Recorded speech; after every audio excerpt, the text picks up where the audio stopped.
এই দুনিয়া ছেড়ে চলে যাব একদিন, মায়ারি বাঁধন ভেঙে যাবে একদিন।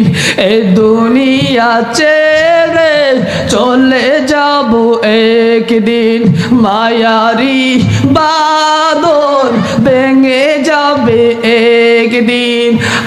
আসবো না আমি আর এ ভুবনে কোনোদিন, আসবো না আমি আর এ ভুবনে কোনোদিন। এ দুনিয়া ছেড়ে চলে যাব একদিন, মায়ারি বাঁধন ভেঙে যাবে একদিন।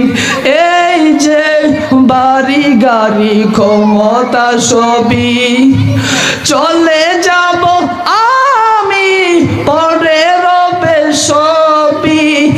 এই যে বাড়ি গাড়ি ক্ষমতা সবই পরে রবে সবই, চলে যাব আমি। দুনিয়ার মায়া সব, দুনিয়ার মায়া সব চলে যাবে একদিন।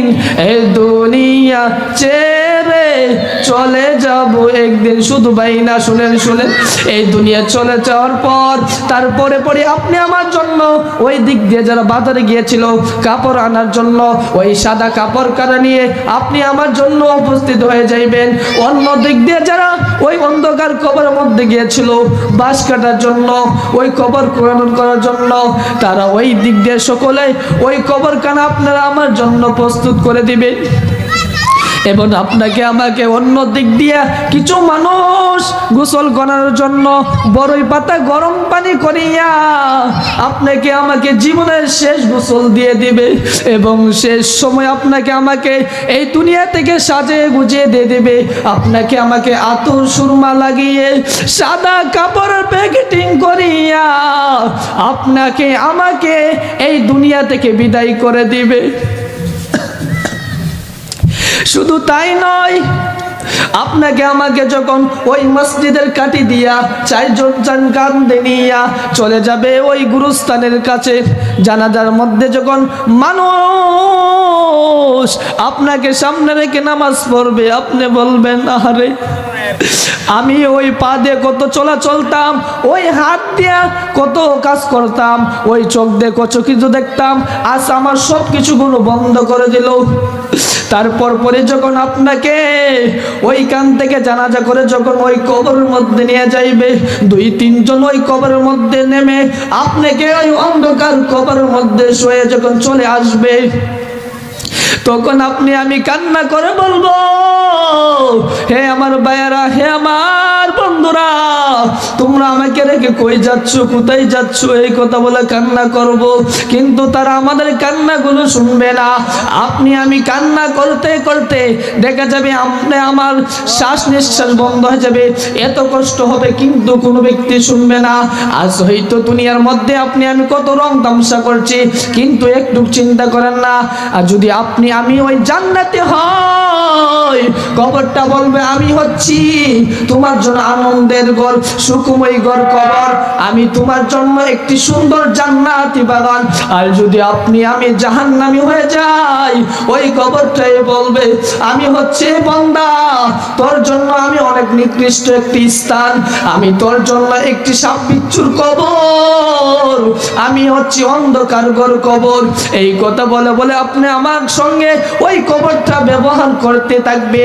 ওই ব্যবহারতে যদি আপনি আমি বাঁচতে চাই, তাহলে দুনিয়ার মধ্যে সুন্দরভাবে নেক আমল করতে হবে।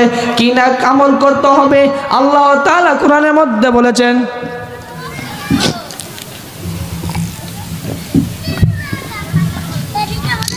আল্লাহ তাআলা কোরআনের মধ্যে বলেন, কি বলেন শুনেন। আল্লাহ তাআলা কোরআনের মধ্যে স্পষ্ট বলেন, ফি জান্নাতিন ইয়াতাসাআলুন আনিল মুজরিমিন মা সালাকাকুম ফি সাকর ক্বালু লাম নাকু মিনাল মুসাল্লিন। আল্লাহ তাআলা কোরআনের মধ্যে বলেন, জান্নাতীরা জাহান্নামীদের সঙ্গে কথা বলবে, বলবে তোমরা কেন আজ জাহান্নামে এসেছো? তারা বলবে ক্বালু লাম নাকু মিনাল মুসাল্লিন, আমরা দুনিয়াতে থাকতে নামাজ পড়তাম না। আজ হয়তো আপনি আমি কত সময় নষ্ট করে অতটা ওই নামাজে যাই না। একদিন এমন একদিন আসবে আপনি আমি ওই নামাজ পড়তে পারবো, অর্থাৎ কবরে গিয়ে গিয়ে আফসোস করবো দুনিয়াতে থাকতে যদি নামাজ পড়তাম, কিন্তু ওই দিন নামাজ পড়তে পারবা না। আজ হয়তো আলেমরা উলামায়ে কেরামরা আজকে আমাকে আপনাকে পায়ে ধরে হাতে ধরে ধরে বয়ান করে ওই নামাজে পড়ার জন্য, হালাল পথে চলার জন্য, সঠিক রাস্তায় চলার জন্য, কিন্তু আপনি আমি চলতে পারি না। কিন্তু আল্লাহ তাআলা অন্য এক আয়াতের মধ্যে বলেন, ইন্না বাতুশা রাব্বিকা লাশাদীদ।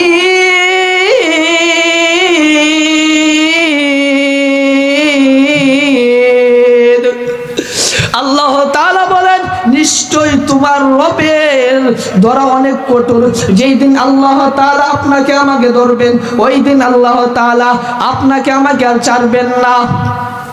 আসই তো দুনিয়ার মধ্যে আপনি আমি ছাড় পেয়েছি, কিন্তু ওই আল্লাহর রবের হুকুম হাকাম মানতে পারি না।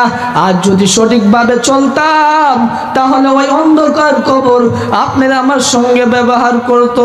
আমি হচ্ছি তোমার জন্য জান্নাতময় একটি ঠিকানা, আমি হচ্ছে তোমার জন্য একটি জান্নাতের বাগান, আমি হচ্ছি তোমার জন্য একটি সুন্দর স্থানে, এই কথা বলতো।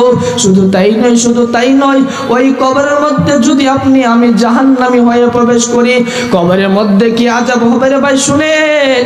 আপনি আমাকে যখন মাথার দিক থেকে জাহান্নামের ফেরেশতা আযাব দেওয়ার জন্য আসবে, শাস্তি দেওয়ার জন্য আসবে, যদি আপনি আমি জাহান্নামী হই তাহলে ওই ফেরেশতাগুলো চতুর্দিক থেকে এসে আপনাকে আমাকে আক্রমণ করবে। আর আপনি আমি যদি জান্নাতি হয়ে যাই, আপনার আমার মাথার উপরে কোরআন শরীফ তেলাওয়াত যে পড়তাম দুনিয়াতে থাকতে, কোরআন যে তেলাওয়াত করতাম, ওই কোরআন তেলাওয়াতরা আপনি আমার মাথার উপরে থাকবে, এবং আপনি আমি কোরআনের মহব্বতে, কোরআনের ভালোবাসায় ওই কোরআনের মাহফিলগুলোতে যাইতাম, কোরআনের আলোচনা শুনতাম, কোরআনের প্রতি ভালোবাসা আসতো। তখন ওই কোরআন আপনার আমার মাথার উপরে দাঁড়িয়ে দাঁড়িয়ে থাকবে। ওই জাহান্নামের ফেরেশতা এসে বলবে, তুমি কে? তখন ওই জাহান্নামের ফেরেশতাকে বলবে, আমি হচ্ছে কোরআন। যেই বান্দা আমাকে ভালোবাসতো, যে বান্দা আমাকে মহব্বত করতো, কষ্ট হওয়ার পর কোরআনের হুকুম হাকাম ছাড়ে নাই, আমি হচ্ছে ওই কোরআন। তখন আল্লাহ তাআলার কাছে ওই ফেরেশতা গিয়ে বলবে, হে কোরআন, আমার কাছে জাহান্নামের ফেরেশতা গিয়ে বলবে, তার উপরে কোরআন দাঁড়ানো, ওই কোরআন বলছে আমি নাকি তার কাছে প্রবেশ করতে পারবো না। সে হচ্ছে ওই কোরআন, যেই কোরআন দুনিয়াতে থাকতে মহব্বত করতো, ভালোবাসতো। এখান থেকে বোঝা গেল কোরআন যদি ভালোবাসি, মহব্বত করি, ওই কোরআন আপনাকে আমাকে কবরে যাওয়ার পর জাহান্নামের শাস্তি থেকে বাঁচাইবে। শুধু তাই নয়, নামাজ, রোজা, নফল ইবাদত, চতুর্দিক দিয়ে 4টি আমল আপনাকে আমাকে হেফাজত করবে।